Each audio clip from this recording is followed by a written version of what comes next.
Bibi Polly yang datang ke bar langsung memarahi Thomas dan menamparnya karena dianggap berbohong. Berita kebahagiaan sekaligus kesedihan datang kembali untuk keluarga Peaky Blinders. Tamparan Bibi Polly, tatapan si cantik Grace, dan terkejutnya Thomas menutup episode 4 ini. Halo guys, selamat datang kembali di channel Broview Series. Masih dengan saya Stephen yang akan menjelaskan alur cerita filmnya. Dan sekarang kita akan melanjutkan kembali film Peaky Blinders episode kelima. Dan sebelum masuk ke ceritanya, seperti biasa siapkan kopi dan woodbray untuk menemani kalian dalam menonton alur cerita film ini. Dan langsung saja kita masuk intro.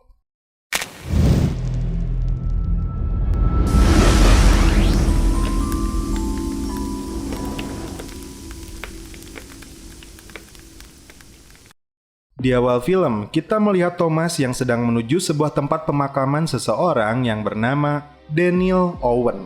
Dan siapakah dia? Inilah film Peaky Blinders. Bibi Polly yang sedang berjalan dalam gemericiknya hujan menuju suatu tempat dengan membawa satu keranjang makanan. Rupanya, Bibi Polly mengirim makanan tersebut untuk Ada dan bayinya. Terlihat pula kiriman makanan di hari sebelumnya tidak dia ambil. Dan sepertinya dia masih kecewa dan marah dengan sikap keluarga Shelby, terutama kepada Thomas yang melaporkan keberadaan Freddy hingga Freddy harus mendekam dalam penjara. Lalu, kepada Bibi Polly, Thomas kembali mengatakan bahwa bukan dirinya yang mengatakan keberadaan Freddy kepada polisi. Bibi Polly yang memintanya untuk mengatakan itu di atas Alkitab tidak bisa dipenuhinya. Thomas lalu mengunjungi Grace yang sedang melakukan pekerjaan barunya menjadi akuntan sekaligus sekretarisnya Thomas. Dia pun kemudian membuat gambar bintang hitam di buku tersebut. Itu adalah simbol Hari Bintang Hitam, yang dimana dia akan menghabisi Billy Kimber dan seluruh anak buahnya. Bahkan, keluarga Thomas lainnya tidak mengetahui misinya ini. Kembali ke Arthur dan adiknya John yang sedang mengunjungi sebuah sasana latihan tinju yang baru dibuka di wilayah kekuasaan mereka. Sang pemilik ini rupanya tidak mengetahui kekuasaan dari Peaky Blinders. Arthur menyuruh pemilik ini untuk meminta izin sekaligus bayaran untuk usahanya ini. Namun, Marsden menolaknya. Di luar dugaan, terlihat di ring tinju tersebut ada ayah mereka yang bernama sama Arthur Shelby. Dia pun dibawa ke rumahnya lalu diberikan makanan oleh Bibi Polly. Hampir semua orang di keluarga ini membencinya, termasuk Bibi Polly yang menyuruhnya untuk segera keluar. Tapi Arthur, anak tertua, sepertinya melihat ayahnya sudah berubah menjadi lebih baik. Lalu datanglah Thomas, dan terungkap di sini, ayah mereka telah menelantarkan mereka 10 tahun yang lalu. Dan itulah mengapa mereka sangat membencinya, termasuk Thomas yang menyuruhnya kembali untuk keluar. He's a selfish bastard. Yeah. We're already down a bloody with him.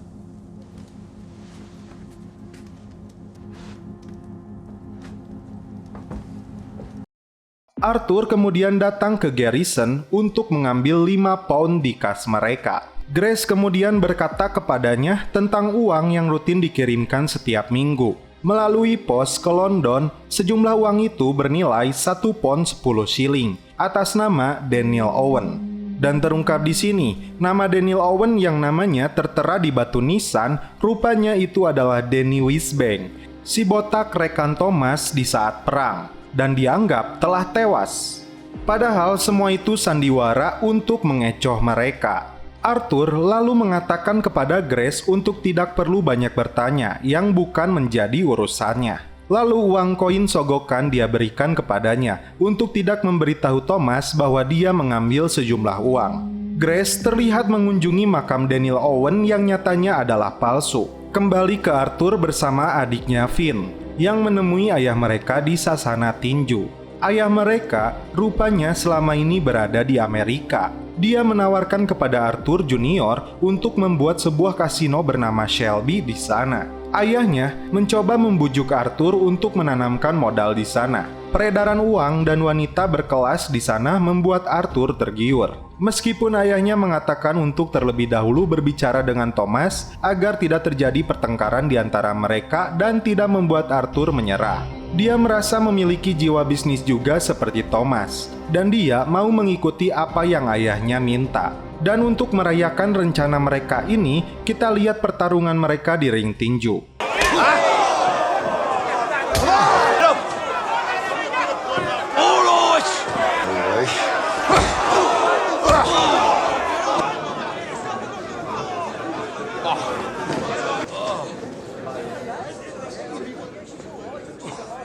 My son! I love him and I'm proud of him! I love you! Setelah itu, kita kembali ke Thomas yang sedang santuy di garrison. Dia kedatangan seseorang yang belum dikenalnya, namun terlihat orang itu cukup berkuasa. Namanya adalah Brian.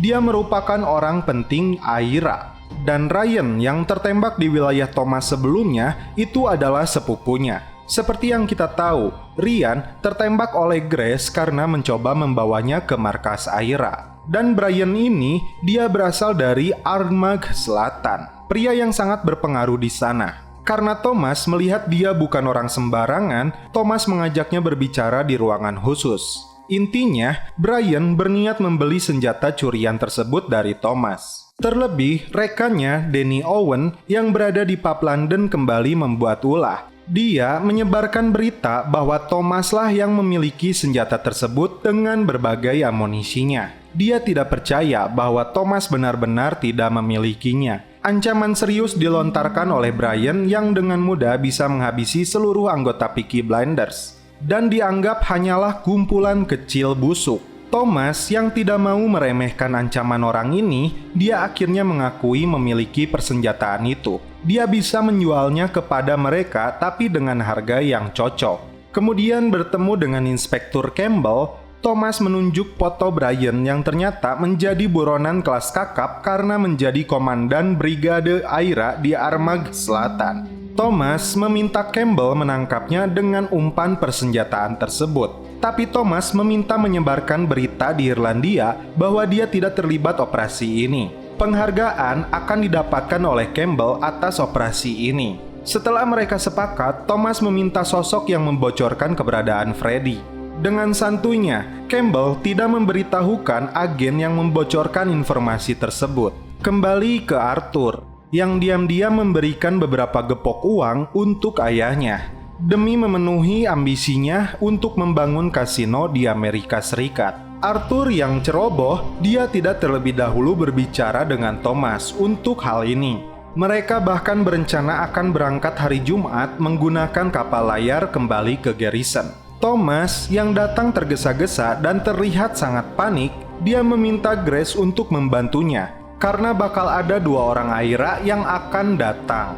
Rencananya, ketika 2 orang Irlandia itu datang dan duduk, lalu saat dentuman jam berbunyi, Grace harus muncul dan menodongkan senjata kepada mereka. Dan juga terlihat polisi yang bersembunyi siap datang untuk menangkap mereka. Ketika Brian datang dengan temannya, mereka langsung meminta Thomas memberikan alamat tempat persembunyian senjata tersebut. Dan setelah alamat itu diberikan, Thomas meminta bayarannya. Dan rupanya, kedua Aira ini dengan sengaja akan membunuh Thomas setelah alamat itu mereka dapatkan. Setelah mereka menodongkan senjata, Thomas memberi kode untuk Grace segera muncul. Di luar rencananya, Grace menembakkan senjata tersebut dan mengenai salah satu kepala Aira hingga tewas.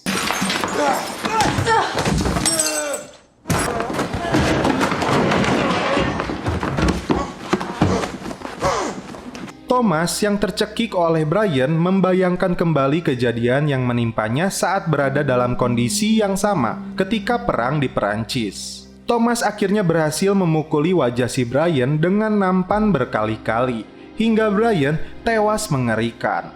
Terlihat Grace ketakutan melihat Thomas melakukan hal seperti itu. Grace dan Thomas akhirnya berpelukan karena aksi mereka yang lihat satu sama lain telah membunuh orang. Polisi pun datang. Namun Thomas marah kepada polisi itu karena tidak datang ketika dentang ke-6. Thomas lalu mengantar Grace pulang dan minta maaf kepadanya. Keesokan harinya, Grace menemui Inspektur Campbell di sebuah pemakaman. Grace menceritakan kejadian yang menimpanya kemarin, saat dia yang merasa tidak terkendali dan membunuh anggota AIRA itu. Bukan Thomas seperti yang dilaporkan sersanya, justru Thomaslah yang menyelamatkannya. Grace lalu mengatakan misinya akan berakhir dan dia akan mengundurkan diri. Lalu dia meminta inspektur untuk melepaskan Thomas setelah senjata itu ditemukan. Perasaan sentimen yang diutarakan oleh Grace, padahal benih cintanya kepada Thomas yang membuat Grace meminta Campbell berjanji melepaskan Thomas. Terungkap di sini, makam dari Daniel Owen nyatanya adalah tempat persenjataan itu disembunyikan. Informasi itu yang didapatkan Grace dari Arthur.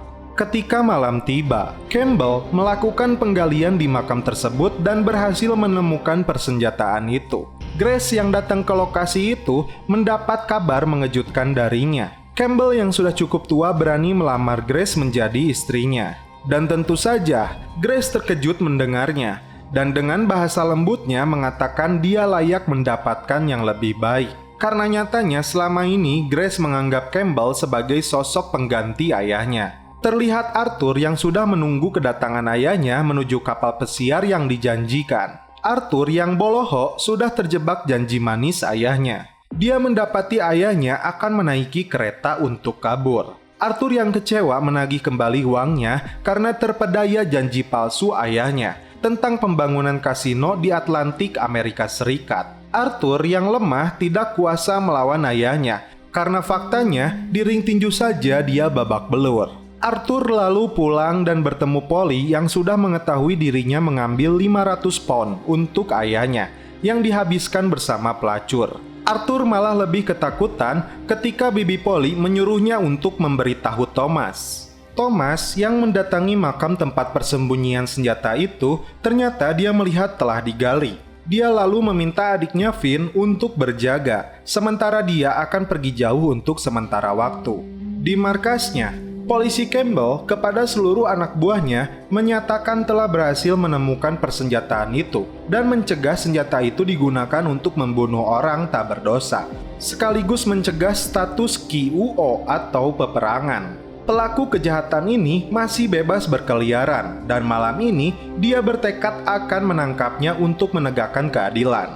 Thomas lalu datang ke Garrison dan mengatakan kepada Grace dirinya akan pergi jauh sementara waktu. Namun rupanya Campbell dan pasukannya hampir sampai ke sana. Tak menunggu waktu, Grace membawa Thomas untuk segera kabur ke rumahnya. Di rumahnya, mereka pun akhirnya celepot. Campbell yang datang ke Garrison mengancam Harry untuk menunjukkan keberadaan Thomas. Karena ditodong senjata, Harry pun mengatakan Thomas telah dibawa oleh Grace kabur menuju rumahnya.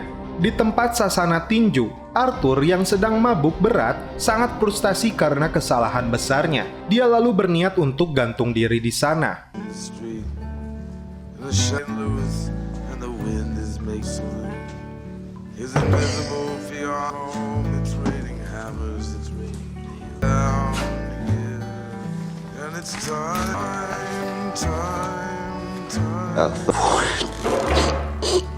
Ternyata tidak berhasil karena tali itu tidak kuat menahan bebannya. Thomas lalu datang menemui Arthur. Dia melihat bekas jeratan tali di lehernya. Dan Thomas yang sudah tahu cerita sebenarnya dari Bibi Polly tidak menyalahkannya.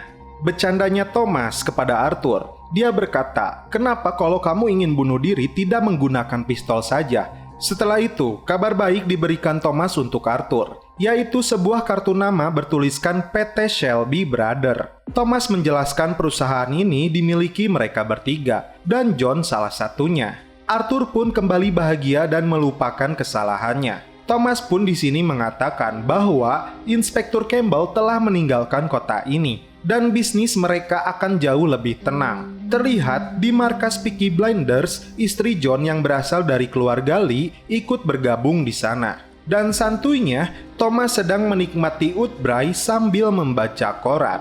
Dan Thomas pun terlihat senang dan bahagia. Terlebih, dia sudah mendapatkan celepot dari Grace. Dan cerita pun berlanjut ke episode 6.